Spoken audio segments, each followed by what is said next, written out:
Hey everybody, welcome back. My name is Elise, and this is 10 to Life, where we talk everything true crime. We revisit older cases, we talk about conspiracy cases, we do case updates, we literally talk about everything here. So if you are brand new, you've never seen this channel, you've never heard of me, you've never seen my face on your YouTube, that's okay. You still got time. No, but seriously, if you've never stumbled across this channel, but you end up appreciating today's case video and coverage and want to support the channel and be notified of upcoming videos before they drop or as they drop, make sure you subscribe to the channel by hitting the subscribe button below. And for all of my returning 10 to Lifers, welcome back. As always, thank you for joining me. You've been with me from the beginning, a lot of you, and we are going back to a case with updates today of a case that we have been talking about on this channel for quite some time. And it's the case of Harmony Montgomery.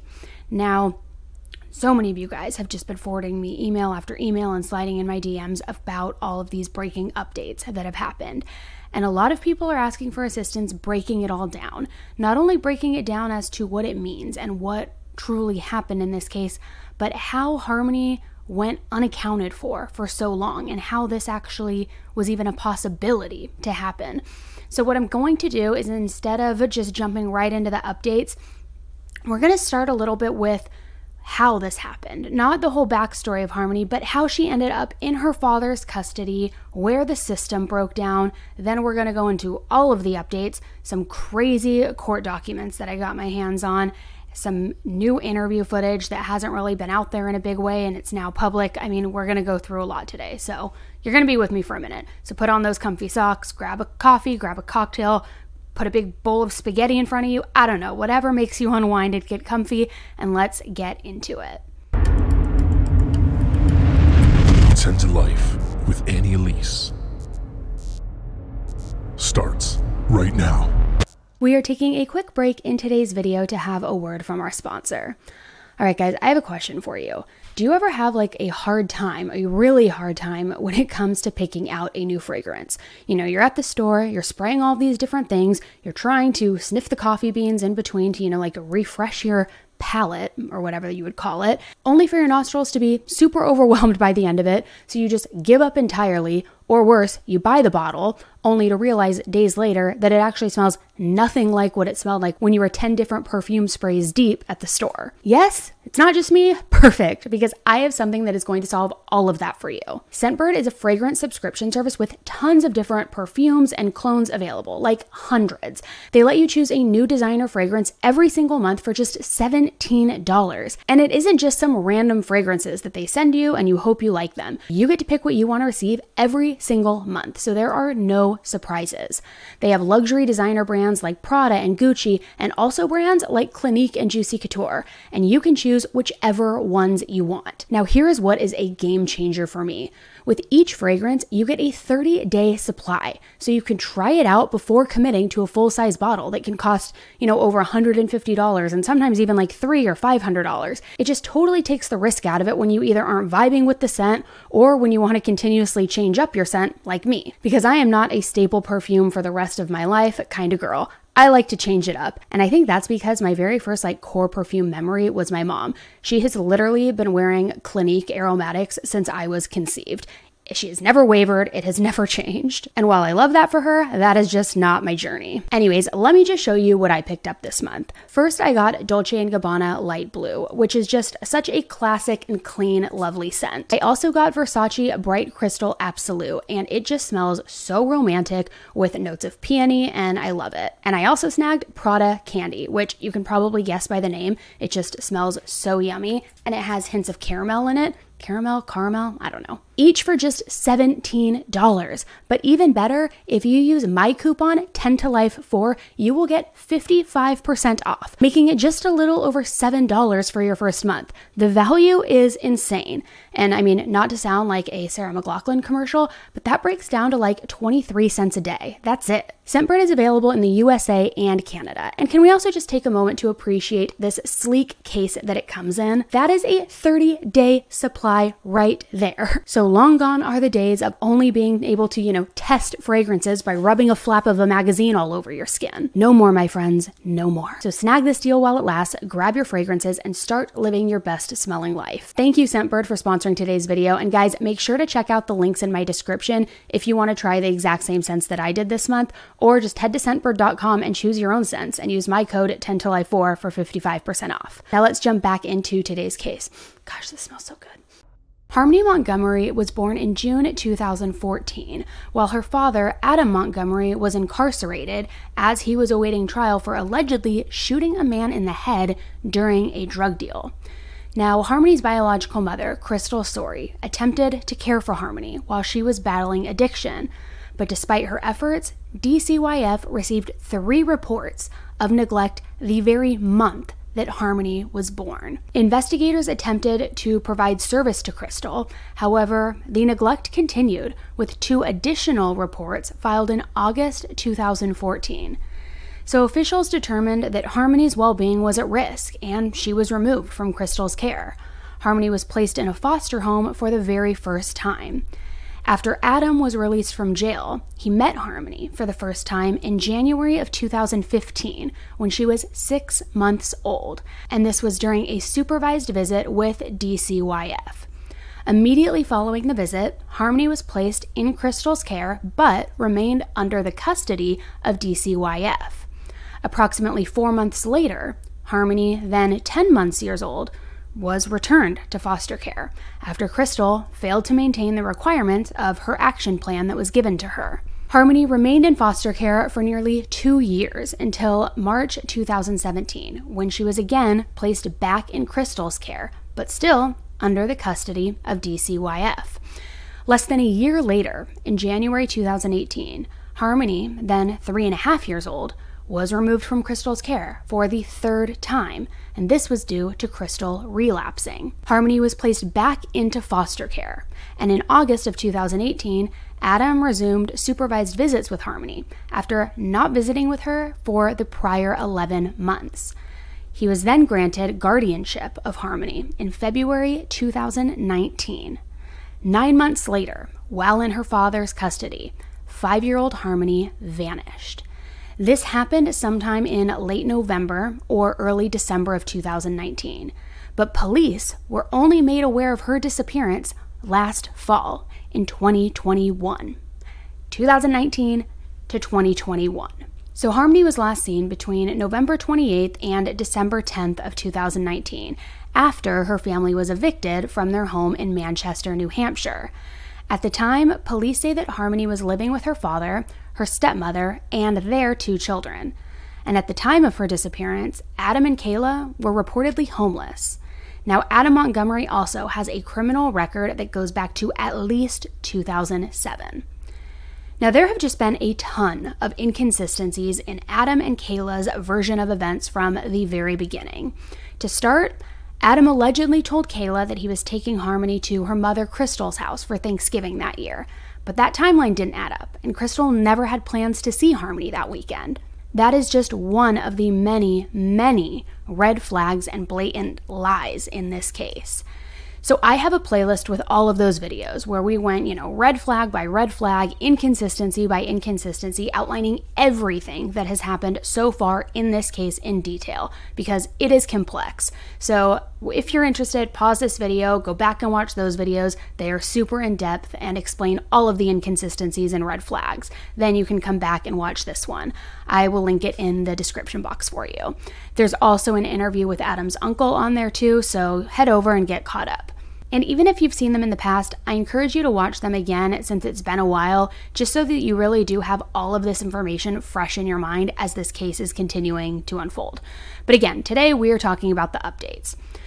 So the search for what now would be 8-year-old Harmony Montgomery, who was last seen in 2019, heated up back in June when authorities swarmed the former house of Adam and Kayla Montgomery. Adam and Kayla have been the focus of this investigation from day one, not only because so many of their stories didn't add up, but also because Kayla fraudulently claimed Harmony for food benefits, even though Harmony was admittedly not in her possession. and mainly because there was a long history of alleged pain inflicted on little Harmony at the hands of her father, Adam. Prior to Harmony's 2019 disappearance, Adam Montgomery admitted to his uncle Kevin that he gave Harmony a black eye in July 2019, just months after CPS granted him custody of the then 5-year-old. And he told his uncle, I quote, "I bashed her around the house," after he had left Harmony in charge of watching her infant brother while he was in the bathroom. Apparently, this infant baby started crying, like we all know babies do, and Harmony was holding her hand over his mouth to quiet him down. Now, the uncle talks about what he had heard and witnessed to in that interview, which I mentioned earlier. So again, I'll link it here in case you haven't seen it. Court documents also alleged Harmony being spanked hard on the butt, being forced to stand in the corner for hours, and being ordered to scrub the toilet with her toothbrush. Obviously unacceptable, and one of the primary reasons that Adam was suspect number 1 from the very beginning. Adam's uncle Kevin told police that he reported this 2019 incident to DCYF. So a caseworker visited Adam's home in July of 2019, but apparently found the claim that Harmony had a black eye unfounded. Whether it had maybe healed at this point, who knows? However, the family was identified as high risk of repeat child welfare system involvement, and they were given referrals for housing supports. During a second visit that August, the worker noticed a red mark on Harmony's eye and faded bruising under her eyelid. The worker was told by Harmony and by her father, Adam, that the mark was caused by horseplay with another sibling when a toy lightsaber struck Harmony apparently near the eye. So 2 other visits that year showed that the children appeared happy and healthy, and the very last visit was on October 1st, 2019. The division didn't have contact again with Adam until January of 2020. And when they did make contact, and when they asked about Harmony, that's when he said that she was living with Crystal in Massachusetts. So a child protective service worker left a voicemail for Crystal to confirm this, but the call wasn't returned, and there was no evidence of any additional attempts to contact her. So this is how Harmony's disappearance seemingly went undetected. Nobody was checking on her. After discovering that Harmony was in fact missing, Adam was arrested on multiple counts related to his daughter's disappearance, including felony second-degree assault, 1 misdemeanor charge of interference with custody, and 2 misdemeanor charges of endangering the welfare of a child. But he was not charged with her disappearance or anything related to her murder. He was questioned by police, and that interview has now been made public. Cigarette? We might be able to work on that if you... We just turned this on. This is audio and video recorded. You alright with that? Nope. Okay. We'll do our best to try to get you a cigarette. Yeah, we got cigarettes somewhere, so try to work on that, okay? Before we have any conversations, I'm just gonna have you read something, okay? And then we'll just go from there.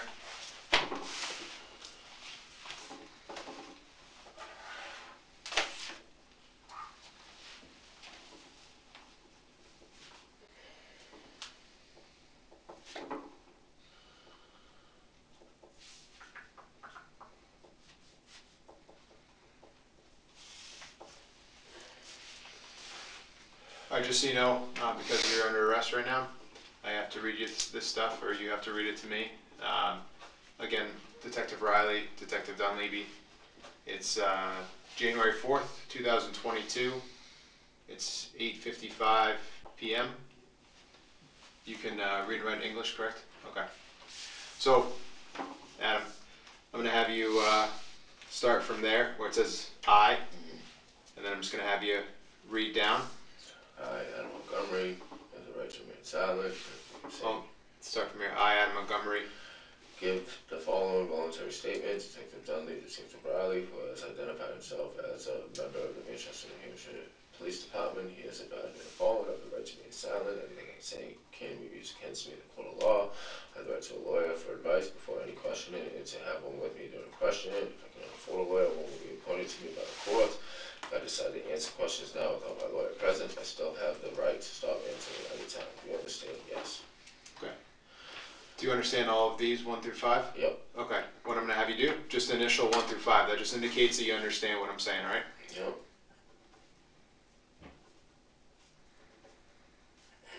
All right.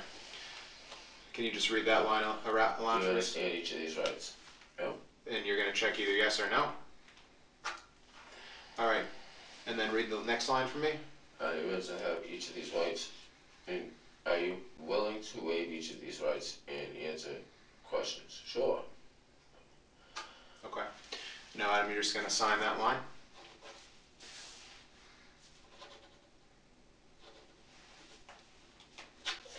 All right.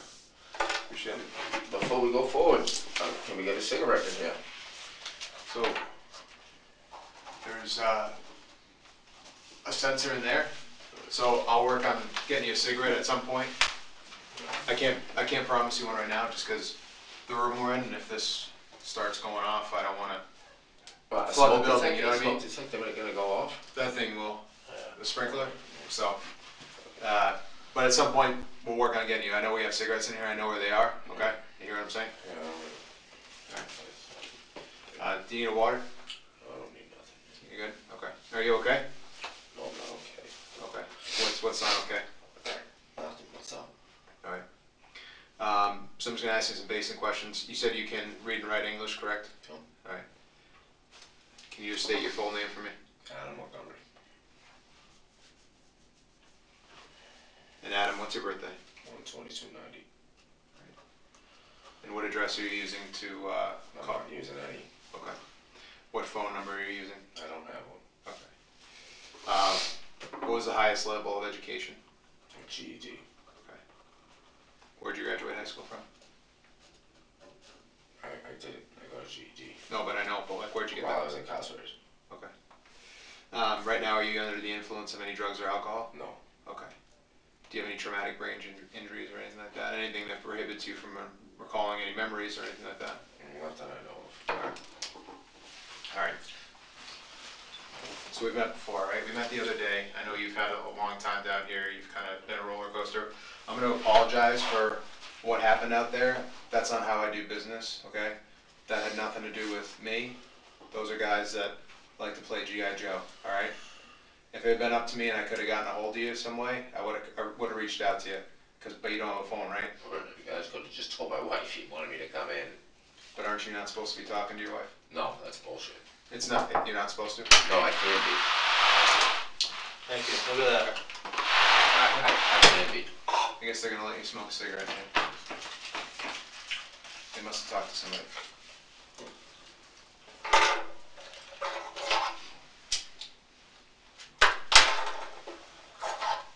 So I don't know why I was saying I can't talk to my wife because that's bullshit. Maybe it's some old paperwork that somebody saw.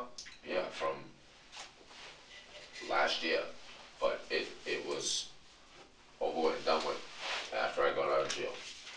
So that's all cleared up. DCYF said it was cleared up, the police said it was cleared up, everybody said it was cleared. They said that there was no contact order between me and her. Okay, and that's Kayla we're talking about. Okay. Well, you know what? If that's the case, then that's my fault for maybe not checking a little bit further into it. So I apologize for that.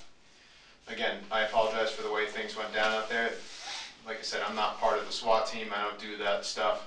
If I had had a good number for you, I would have just called you in. But I don't have it. You don't have a phone. You said, right? Okay. So I apologize for that. I do appreciate you being cooperative with me. You've never given me a hard time. I know we've only met a few times, so thank you for that. Let's talk about why we're here to talk.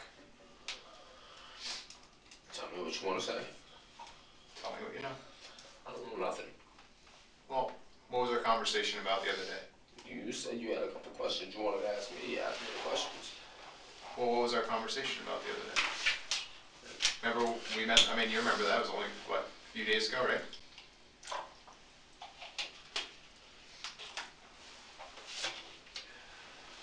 We had a lot of worried people and scared people right now in the community.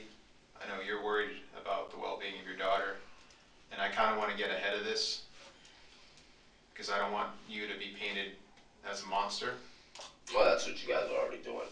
I am? No, we're not. Oh, yeah. Can you explain that to me? That's what you guys are already trying to do, man.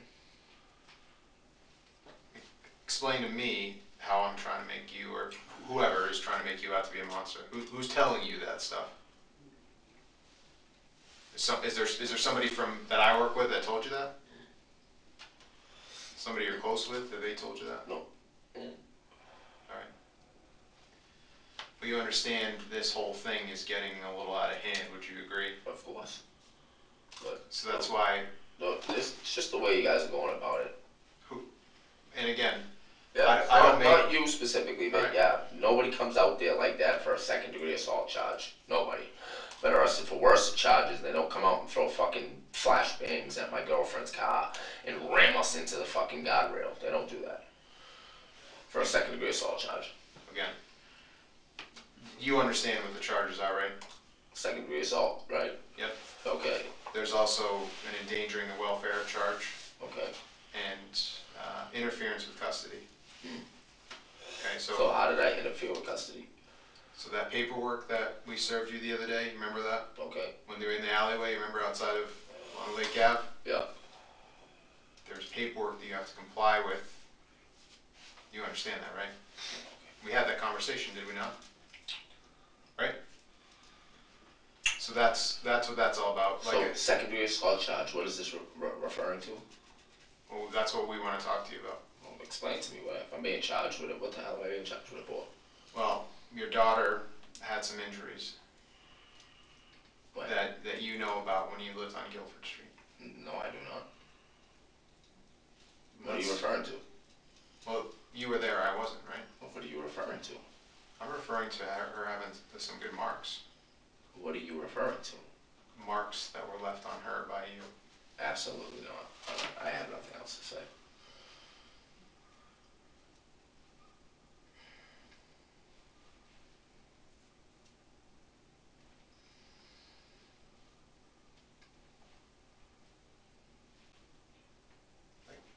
Like, No. we talked about how we were worried about your daughter the other day, right? Okay. Do you remember that conversation? I remember that conversation, but right off the rip, with the way you're approaching the conversation, you guys are completely out of line. So, Me? yeah. Do I? In the time that you've known me, which What is you just said to me, you guys are completely out of line. okay, but so explain to me how are we out of line? I have nothing to explain. Okay, but wouldn't you rather explain it so we can make sense of it than just have other people's side of the story? Like, you want to defend yourself and like this picture people are painting of you. Now's your chance, man. Defend Whose side of the story? Who's telling you these things? people that were close to you. Obviously not. Well, maybe at the time, maybe not anymore. Yeah. I mean, you saw that reward on the news, right? No, I did not. Do you know that the reward is about $40,000 to find where your daughter is right now? Okay. When you start throwing money around like that, people come out of the woodwork that you would never expect to do. Okay. So, like I said, when I talked to you a few days ago, Can I have another cigarette? sure, I kind of told you this thing was going to get a lot bigger. That's not and right. And we wanted to get ahead of it. But you're sitting there telling me that right off the rip that there was something wrong with my daughter because of me. No, that's bullshit. Okay. So if your daughter had marks on her at some point when you lived over there, As how far would you explain those? How was she got those marks? well, I would love to know when that marks were there because DCYF came to my house multiple times. Okay. And we know that they came there. Right. And closed the case. Okay. Do we know that DCYF is the flagship agency in the country? No, but if there was significant marks like you're referring to, I believe they would have flagged something at that point, and they would have said something. They wouldn't have came there and seen that the kids were well taken care of. All the kids loved being at the house with me. So let me tell you about what second degree assault is. Because there's a lot that encompasses that charge. Basically, if there's a mark on a kid that's under a certain age, it constitutes second degree assault. Although it is a felony, which sounds extremely intimidating, it doesn't mean that somebody got their head bashed in or they got cut up or whatever. So, although it sounds pretty intimidating, the charge, I understand that, what we're talking about doesn't mean that it's the craziest crime that's ever been committed. Do you understand what I mean? Okay. So somebody could have a bruise or a really bad welt on them, and that would constitute second-degree assault for a kid under a specific age. So that's why that charge is there. So nobody is saying that you took like a baseball bat or like stabbed your kid. Like, I'm just going to put that out there. That is not what anybody's saying about you. Mm-hmm. So I know you're concerned with when I say second-degree assault, but it sounds a lot worse than I think you're thinking it is. Are we kind of on the same page? Yeah, but for you to sit there and say that it was inflicted because of me. We're just going on what we hear. You're not telling us how it happened, so we're going with what we have. But I don't even know what you're referring to. What are you referring to? Your daughter had a mark on her face that people, multiple people, have told us was inflicted by you. Multiple people that weren't even living with us at the time. Well, there was enough people that had spoken about it. Yeah. People share knowledge of what they know. So somebody, you telling him, and then he tells you, and then he tells you, so something that just No, gets it's- passed down the line. Yeah, I'm not talking about like a game of telephone here. I'm saying that people say a story and then the details kind of fill themselves in, like corroborate. Do you know what the word corroborate means? Of course I do. Okay. You're a smart guy. I'm not trying to insult your intelligence, but when people kind of fill in the blanks, that's what I mean by like we're corroborating that story. But this is your time to tell me, kind of explain that. You know, if you're saying this was a mistake or this was an I don't accident. even know what you're referring to. Like, that's what I'm trying to get at, is I don't even know what you're referring to. I'm saying she had a mark on her face. I mean, Okay, I don't even know what you're referring to. you don't recall your daughter ever having a mark on her face? The reason DCYF came out to visit you guys, you don't recall that? Why did DCYF come out and start visiting you guys? What was the allegation? If I remember correctly, it was because of, I believe at the time, I could be wrong, I believe it had something to do with my uncle saying I was using drugs, and I wasn't. Now, who's your uncle so we are clear? Kevin Okay. And Kevin's last name? Montgomery. Now, he lived there with you? He lived there with me right around the time when I was first going back to get custody from my daughter. Okay. And then he left in April, May, March, something around that time. And just so I have it right, because I don't want to guess or like get confused, what house are we talking about? Guilford Street. All right, and what was the number there again? I'm not 100%. Okay. Do you remember what color the house was at least? Beige, maybe? Okay. And whose house was that originally? My grandmother's. All right. And grandma is who? Kevin's mother. Kevin's mother. My dad's mother. Okay. So was it the Montgomery group living over on Guilford Street? Yeah, and they all moved out. My grandmother moved out in like January with my little brother, and they all moved down to Florida, and then Kevin went a couple months later. And so grandma, uncle Kevin, you said little brother, and who's he? My father's son, Michael. So Michael, that's what I meant. Like, what's his first name? Yeah, and his girlfriend.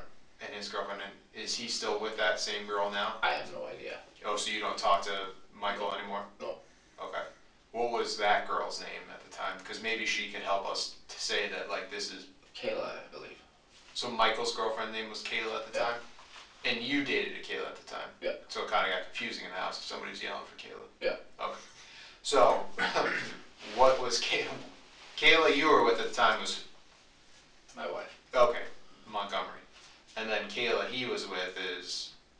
I have no idea who she was. Okay, so there was Grandma and Kevin, they moved out in when? Grandma moved out in like... I'm just trying to think of people we can talk to. I'm like, trying to figure it out. corroborate that stuff, I'm trying to you know what I figure mean? it out to go back. Like I think we moved over. Thank you. I think we moved over there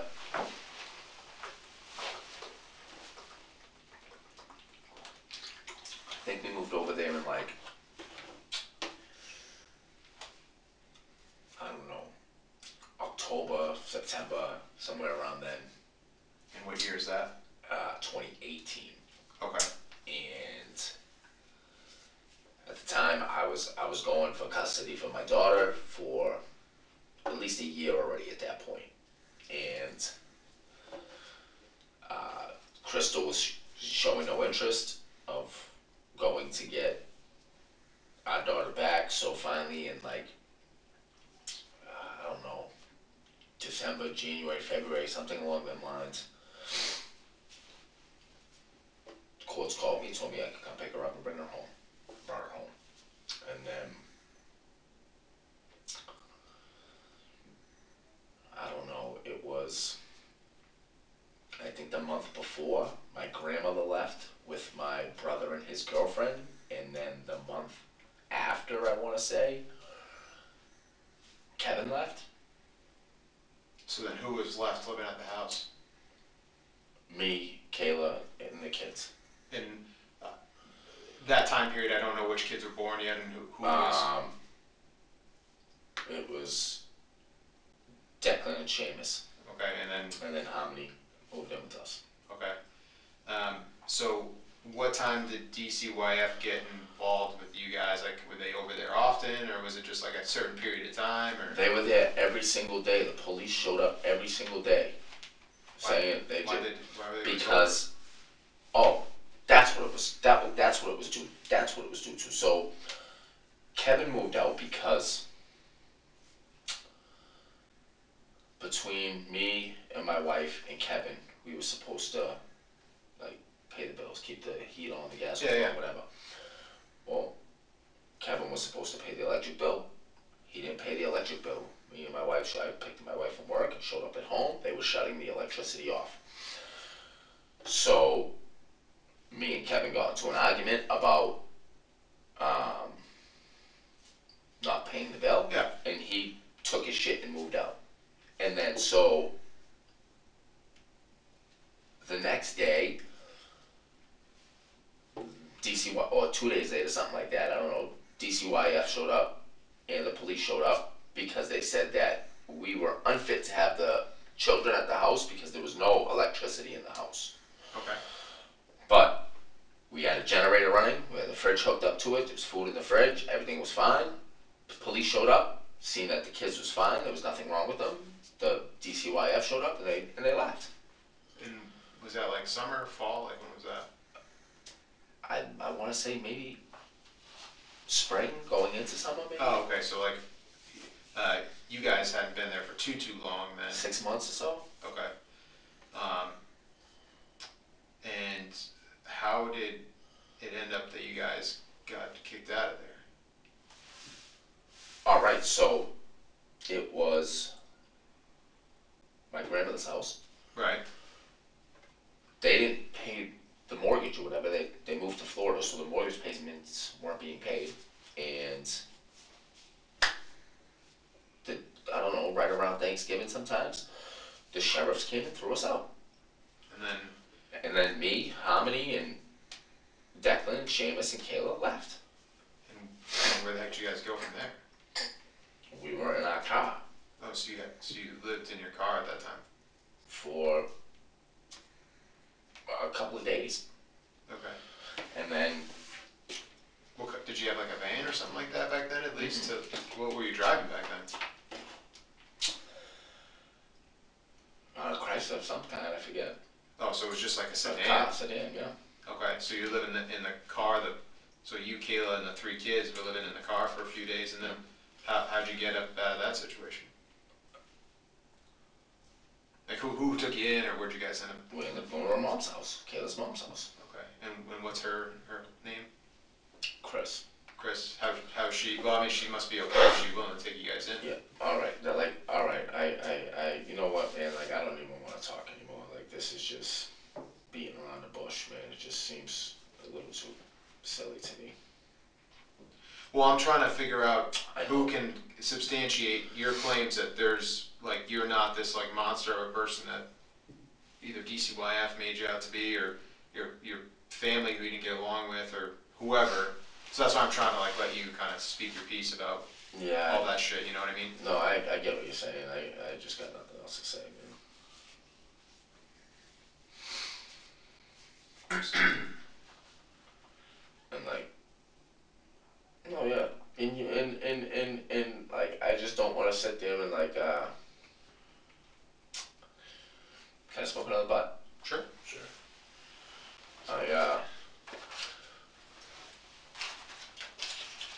I'll be honest, I don't smoke cigarettes. I'm a little lightheaded myself. I just know I smoke butts for a minute. That's all good. But yeah, no, you So, but yeah. but to sit there, man, and sit there and tell me you yourself too, like, this is why I feel like it's just all bullshit. This is just a game. I know it is. I'm not stupid. You fucking. We're just trying to give you the opportunity to explain yourself. You're sitting here telling me not to make me out to look like some monster. Well, But you told my girlfriend the other day that she should get the fuck away from me. That you don't even know who I am and what my past is like and all types of crazy shit. Like, but sit there and look me in my face. Adam, I think are you talking about Kelsey? Yeah. Okay. I think Kelsey might be exaggerating a little bit. Right. I don't know her to exaggerate like that. It wasn't us talking to Kelsey either.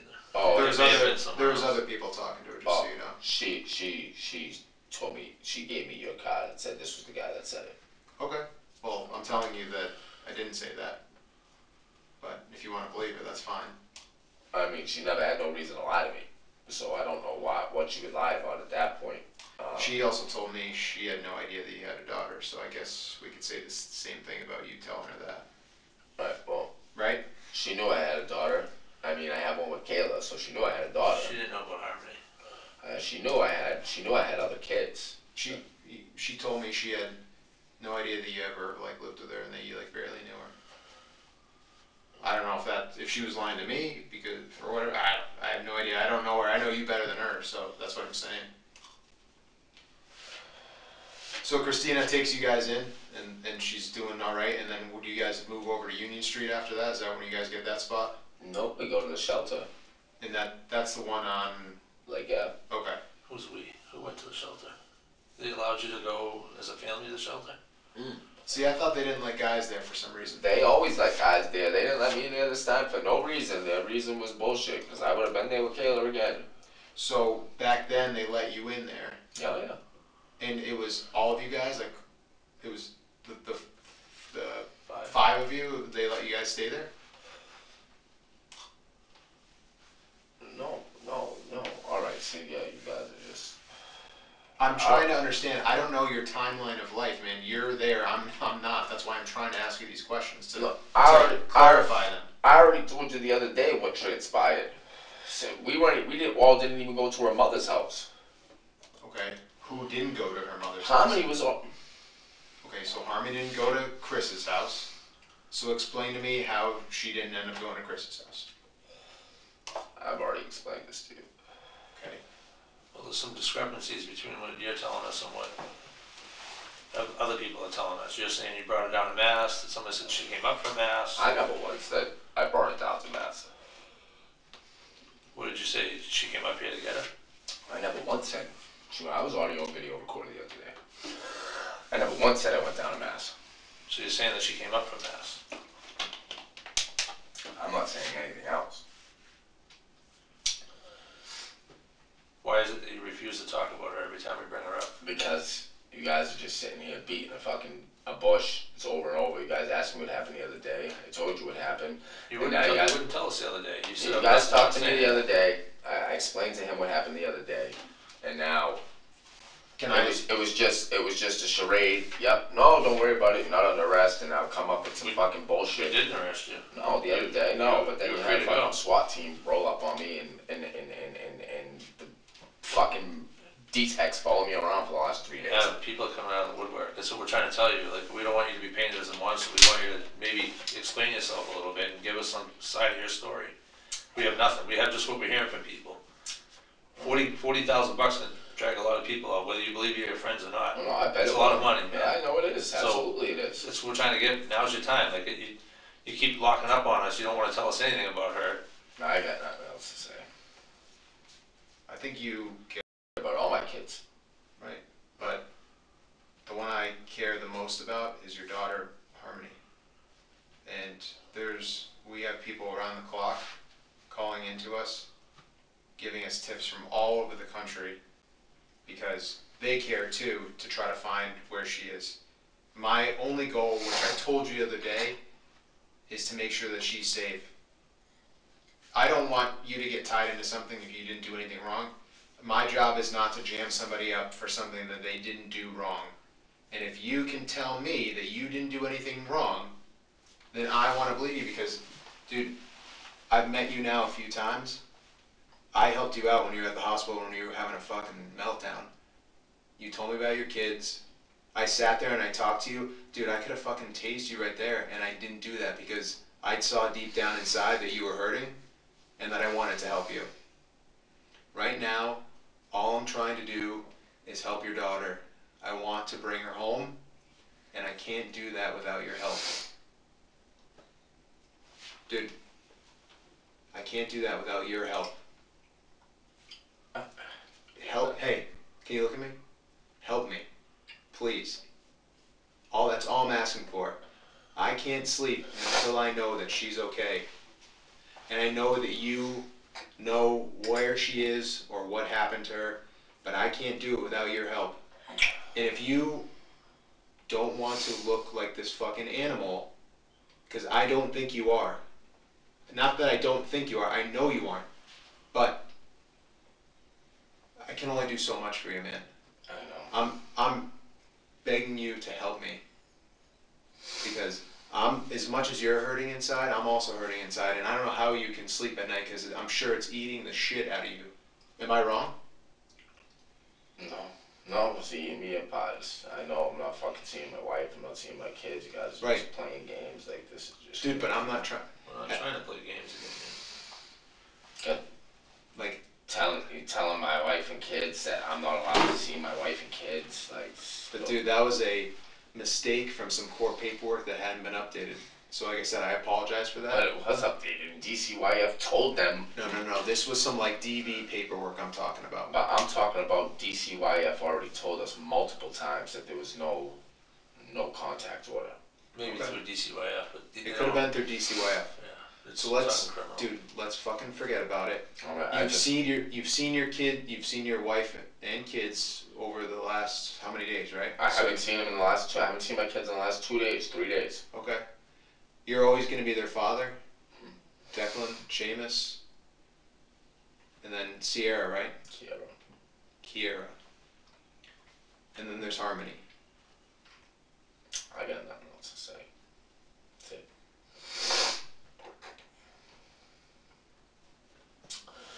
That's it, guys. I got nothing else to say. Can you make me a promise?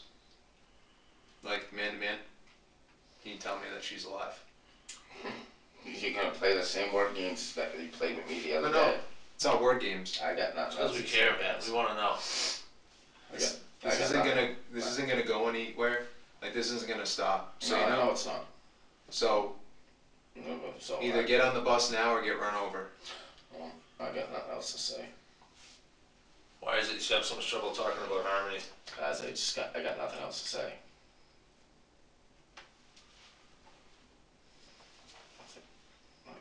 I want a lawyer with me.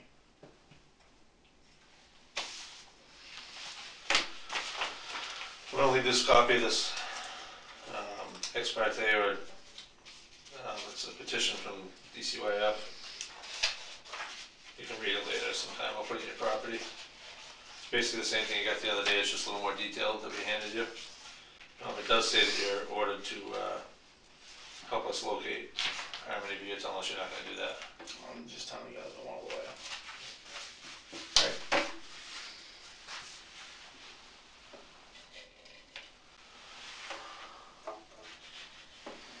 It is 9:25.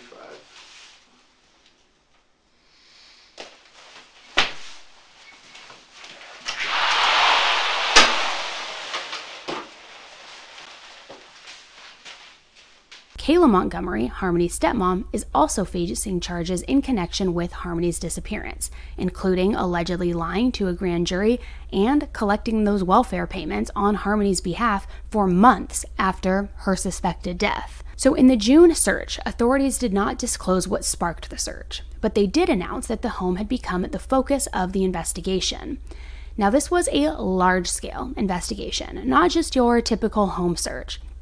Law enforcement officers from multiple agencies were conducting this search, and several of these law enforcement agencies, including the FBI, were seen outside the Union Street apartment complex, where investigators were focused on the second-floor unit where the couple once lived. Law enforcement officials were seen setting up a green privacy tent during the search so that investigators could pack the materials and evidence collected discreetly due to the large crowd that was gathering around. During the search, the FBI was seen bringing a refrigerator outside from the home and placing it in the evidence tent. The refrigerator was covered in red tape and said biohazard, which means that body fluids or any sort of other kind of biological evidence perhaps was in there. So they clearly wanted to preserve whatever they found and protect it from the elements or further contamination. Officials also delivered a new refrigerator to the residence, suspected to replace the one that they had taken, as tenants currently do reside there. Law enforcement was also seen removing boxes from the property as well as flooring from the interior, leading many to believe that evidence may have been buried or hidden beneath the floor. A truck was also brought to the scene to do a camera search of the sewer line. Harmony's biological mother, Crystal, spoke out during this search, and she said, "This is rough. I know in my heart this is no longer a rescue mission. They are looking for a body." The New Hampshire Attorney General says investigators have finished their search of a home in Manchester in connection with the disappearance of Harmony Montgomery. A team of investigators spent all day yesterday searching an apartment Harmony's father and stepmother previously lived in the Union Street home. Officials were seen taking evidence from the area, including a refrigerator, which they had brought in earlier in the day. Harmony was reported missing last year, but she has not been seen since 2019. Now, around the time that this search took place, Harmony's stepmom, Kayla, was out on bond regarding those other charges. And it was my suspicion, as well as many of you, that she was perhaps cooperating with police, and that is what prompted this search. However, following the search, no details were provided and no additional charges were filed. So we didn't hear anything more on that, and if that was a possibility. Until now. We now know that Kayla was, in fact, cooperating and that she flipped on her husband, Adam. Explosive new court documents reveal that Kayla told the cops back on June 3rd, 11 days before that search, that Harmony's father, Adam, had murdered his then 5-year-old daughter.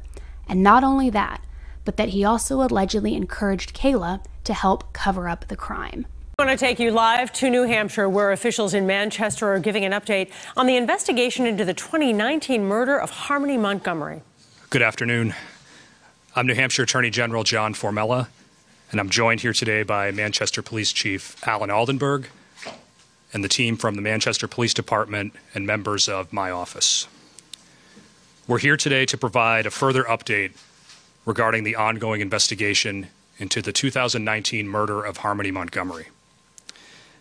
As you'll recall, back in January, we announced that 5-year-old Harmony likely disappeared sometime between November 28th and December 10th of 2019. In August of this year, after almost 8 months of investigative work undertaken by the Manchester Police Department, the Attorney General's Office, the U.S. Marshals Service, the FBI, and other law enforcement partners, we announced that we had concluded that 5-year-old Harmony was murdered in Manchester in early December of 2019. This conclusion was based on multiple sources of investigative information, including biological evidence. Since August, the Manchester Police Department, the Attorney General's Office, and our other law enforcement partners have continued to investigate this case in an effort to seek answers and justice for Harmony. Today, we are announcing another major step in this investigation. Earlier this morning, Adam Montgomery was arrested for the murder of Harmony Montgomery in 2019 and other related charges. Specifically, Mr. Montgomery has been charged with the following 4 crimes. Second-degree murder for recklessly causing the death of Harmony Montgomery, a person under 13 years of age, under circumstances manifesting an extreme indifference to the value of human life, by repeatedly striking Harmony in the head with a closed fist in Manchester on or about December 7, 2019. Falsifying physical evidence for purposely altering, destroying, concealing, or removing the body of Harmony Montgomery with a purpose to impair its verity or availability in an official proceeding or investigation in Manchester between approximately December 7th, 2019 and March 4th, 2020. Abuse of corpse for purposefully and unlawfully removing, concealing, or destroying the corpse of Harmony Montgomery or any part thereof in Manchester between approximately December 7th, 2019 and March 4th, 2020. And tampering with witnesses or informants for purposely attempting to induce or otherwise cause Kayla Montgomery to testify or inform falsely in Manchester between approximately December 7th, 2019 and January 4th, 2022. Mr. Montgomery is expected to be arraigned on these charges in Hillsborough County Superior Court, Northern District in Manchester tomorrow, October 25th, 2022. While today's arrest is a major step in this investigation, there is much work to come. The charges and allegations against Adam Montgomery are merely accusations, and he is presumed innocent until proven guilty. That said, today I do want to again express my deepest sympathies to Harmony's family, friends, and loved ones.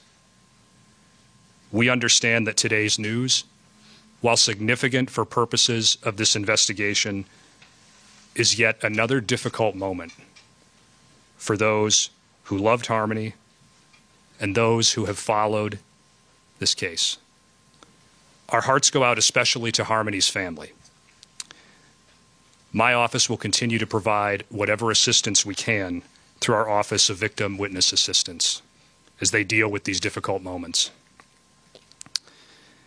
In a moment, I'm going to turn it over to Manchester Police Chief Alan Aldenberg, but once again, before I do, I want to extend my sincere thanks to the Chief and the entire team at the Manchester Police Department for the time and dedication and professionalism that they've put into this case and their relentless pursuit for justice on behalf of Harmony and those who knew and loved her. Chief.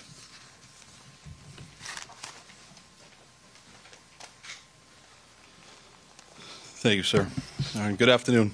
I'm Alan Aldenberg, the Chief of Police for the Manchester Police Department. This morning, at approximately 10:30 a.m., Adam Montgomery was transported to the Manchester Police Department, and he was booked in on the charges of second-degree murder, falsifying physical evidence, abuse of a corpse, and tampering with a witness. The booking process was completed without incident, and he was then transported back to the Hillsborough County House of Correction.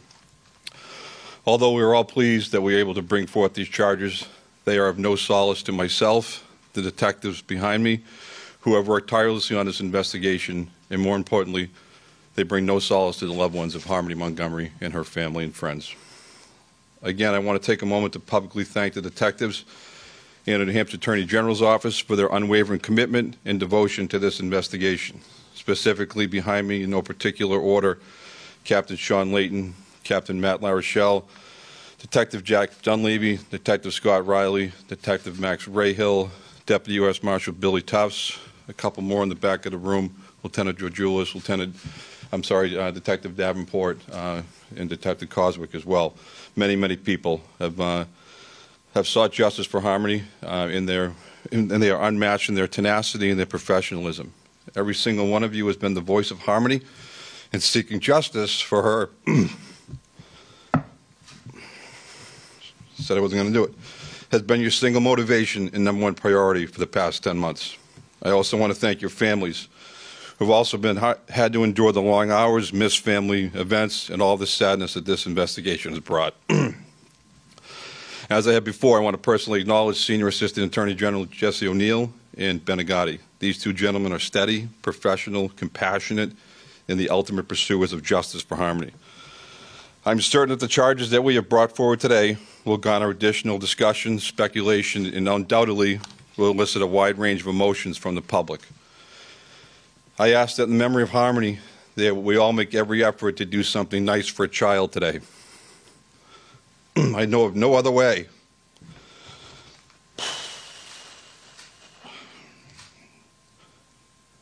I know of no other way to respect and honor this innocent and defenseless child than to extend an act of kindness to another child in her memory. Just take a few moments out of your day to say something nice to a child. Give him or her a hug, some special words of encouragement. Give them an extra hug, or just simply tell them that you love them and that you'll always protect them. I want to emphasize that our work is not finished, and that the gentleman with me today will not stop until this case is brought to the appropriate resolution. As always, I encourage members of the public to continue to use the dedicated tip line should they have any information at all that would assist us in the investigation. Again, that dedicated tip line is 603-203-6060. I'll say it again. That number is 603-203-6060, and that phone line is manned 24 hours a day, 7 days a week.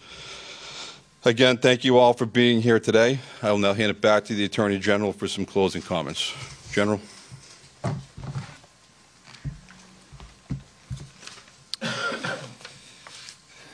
Thank you, Chief, and thank you again to you and your team for all of the work that you put into this case and for the work yet to come. We have a lot of work ahead, but we will continue our work to seek justice for Harmony and all those who loved her. Before I close, I do want to acknowledge the work of our team at the Attorney General's office, especially Senior Assistant Attorney General Jesse O'Neill, who's been on this case from the beginning, and Senior Assistant Attorney General and Homicide Unit Chief Ben Agati. Both have worked closely and tirelessly with Chief Aldenburg and the Manchester Police Department in this investigation. And again, there is much more work to come. As to any further specifics or questions about the nature of evidence in this case, due to the fact that we now have pending charges against Mr. Montgomery, we're unable to make further comments at this time. Additional information will be made available through court filings and in court proceedings as the case moves forward. Thank you for your time. So I'm going to go through all of those court documents and details with you here in a minute because, oh my God, it's pretty mind-blowing. But first, let's talk a bit more about what happened. Kayla told police that Adam had encouraged her on multiple occasions to lie to police about Harmony's whereabouts.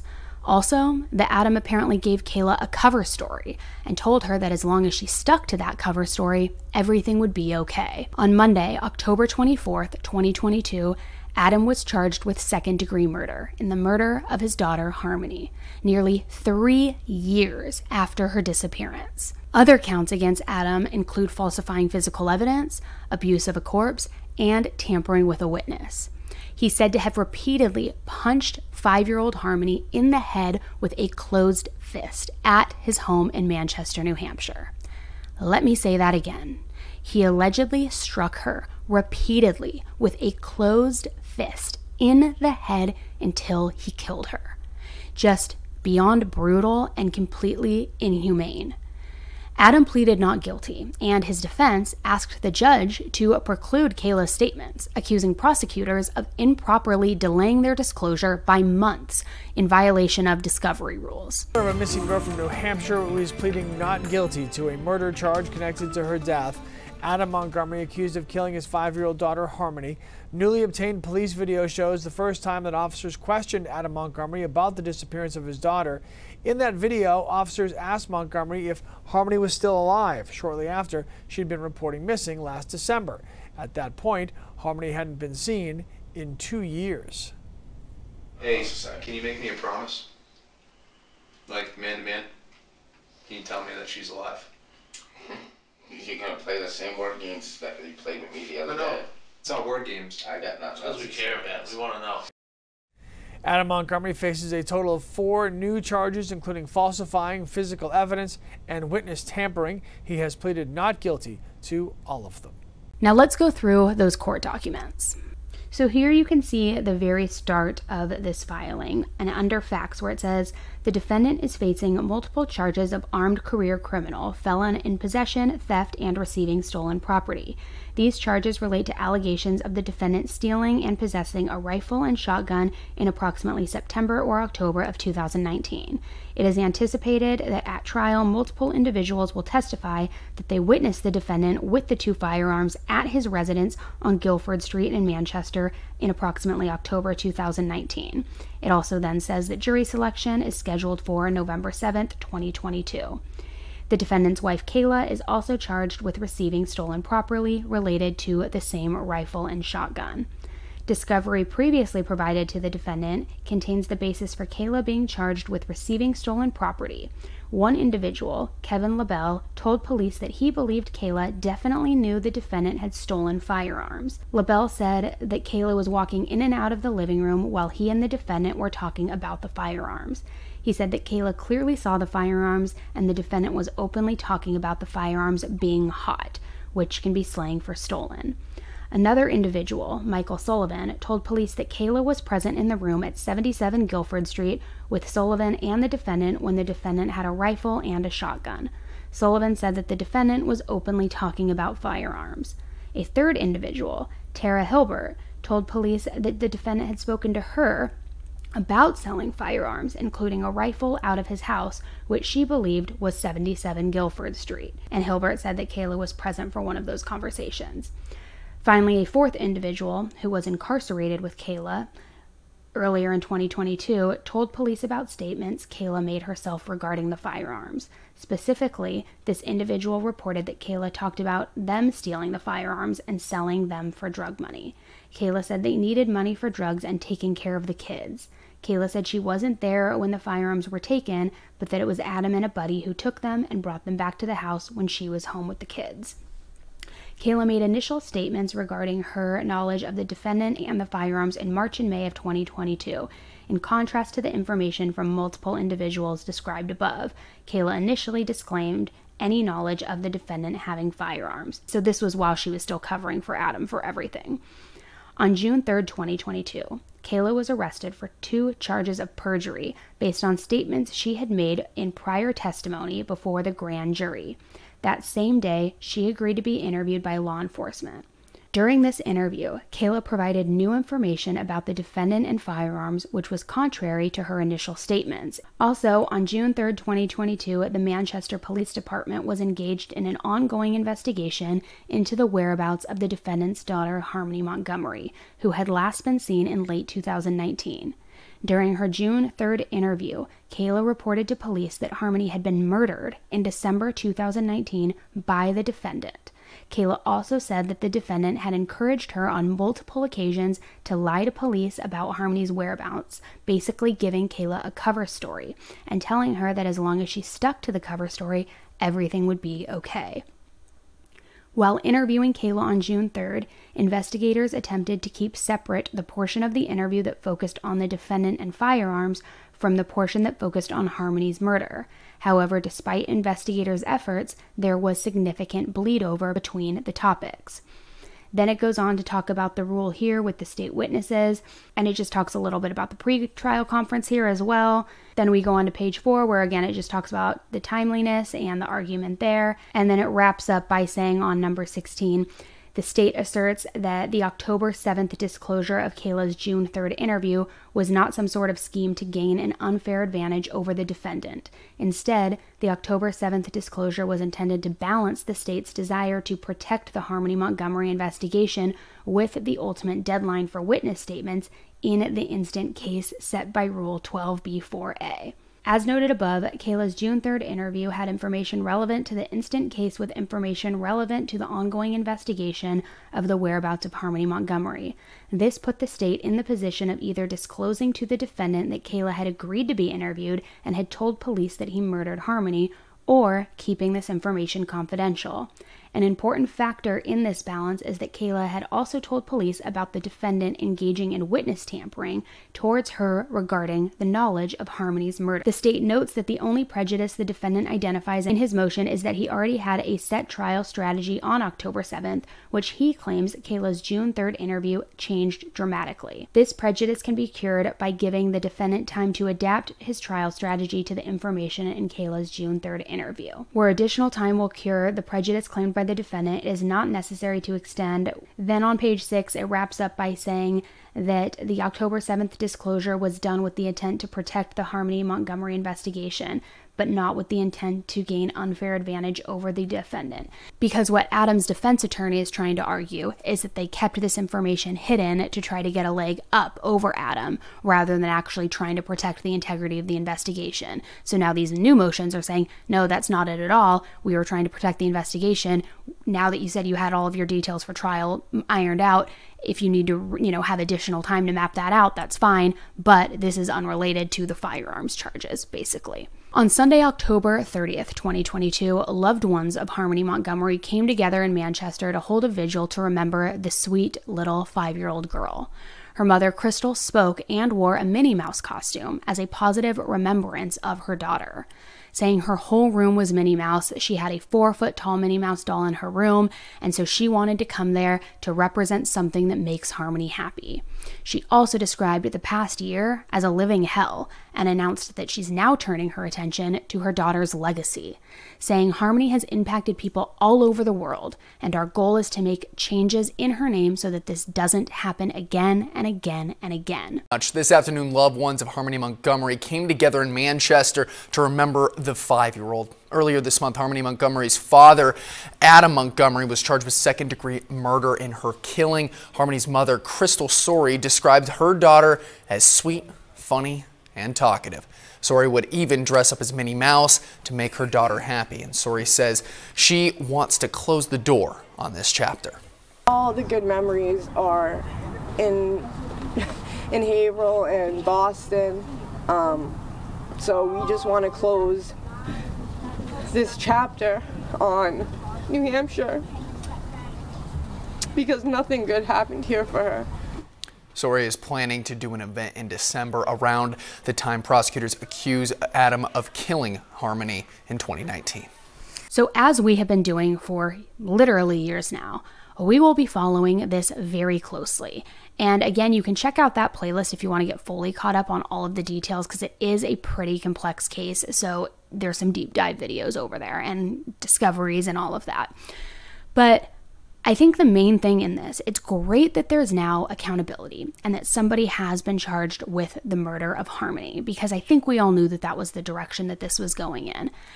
And based on Adam and Kayla's past, it's pretty safe to say that they were, of course, struggling with addiction. And if you had any doubt of that, just look at their mugshots again. But they were struggling financially. Adam clearly has a history of having a temper. But it's heartbreaking to think that the manner of death was punching Harmony at 5 years old in the head over and over and over again, while she's looking up at her daddy, who is supposed to be the person protecting her and looking after her. So while it's great that justice is starting to begin to get served in a way, it also is extremely frustrating because Kayla could have easily talked earlier. She didn't have to cover for Adam this long, so I'm not giving her a pass. I'm glad she came forward finally, but she did it, I think, to cut a deal and save her own skin regarding the firearm charges. I don't think that this had anything to do with doing the right thing, because if that were the case, I think that she would have flipped on Adam back when she was arrested for the welfare fraud. And so I think this was just, again, an attempt to save herself. She could have easily come forward with this information before. But even more than that, the broken system, the fact that Harmony was ripped out of her mother's care and put back into foster care time and time and time again, only to then land with her father, who clearly had a record and had charges of attempted murder as well. So clearly a violent person, not only placed in his custody, but then allegations of, physical assault, but then allegations of conflict in the home and him putting his hands on Harmony to where they had to do home visits. they deemed it not credible. I don't know if their hands were tied. I don't know if they didn't see anything, whatever the reason is. But then to try to follow up again and there be no follow-up, and for Adam to just say, oh, no, she's at her mom's crystals, to only call once and not verify where Harmony was, how did the ball get dropped here? Because, and again, I get it that the system is, flooded with cases, short-staffed, all of that. But if you have on paper a case file of a little girl who's been in and out of the system, who's now living with a parent who has a pattern of being violent on paper, documented with charges, and now allegations that he has been violent with her, and then you're not able to physically verify her whereabouts, how do you not follow up with that until you find that little girl? How does a year and a half, almost 2 years go by until she's discovered as missing? It blows my mind. Now, I don't think that necessarily would have saved Harmony because, as we know, it's suspected that she was murdered November to December of 2019. December, moreover, I believe. But so even if they had followed up completely after they called Crystal and had no answer, it wouldn't have saved Harmony, unfortunately. However, answers would have happened much sooner. They could potentially find Harmony much sooner because, to our knowledge, they still don't even have remains. They don't even know where Harmony's body is, what happened, the cause of, or they don't even have Harmony's remains. They don't have the details of where her body's located, any of that stuff. So they would have a better chance of finding out that information. But also, just before those months, how is the system so broken? And we just see it time and time again, and it is so frustrating. So I'm curious to know what you guys think about this as far as why Kayla now is choosing to talk. Again, I think it's because she's flipping to save her own skin rather than do the right thing. And what do you make of all of this? What do you think the next step is? And where do you think Harmony is? We know that they had removed that refrigerator and the floorboards. So did they find any sort of evidence that she had been buried, that things had been hidden? God, I hope that there wasn't any dismemberment, but they have not found that yet. I also wonder, did Adam confide in Kayla where he was going to dispose of her body, and has she shared that with police? Or did he take her and not share it with her? So does she really have no idea? It seems to me they're kind of like thick as thieves, so I would think she would know, but I don't know. Maybe not. So let me know what you guys think in the comments. Psst, I'm back. Don't forget to try out Scentbird, which we talked about at the beginning of this video, and get 55% off. Making those scents just $7. Link is in the description. Again, I'm going to continue to follow this one closely, guys, so subscribe if you haven't done so already. Check back for updates, and we will talk about this soon. Please don't forget to give this video a thumbs up on your way out to support the channel, and again, leave your comments below. Thanks again for tuning in with me today, guys, and until the next one, stay safe.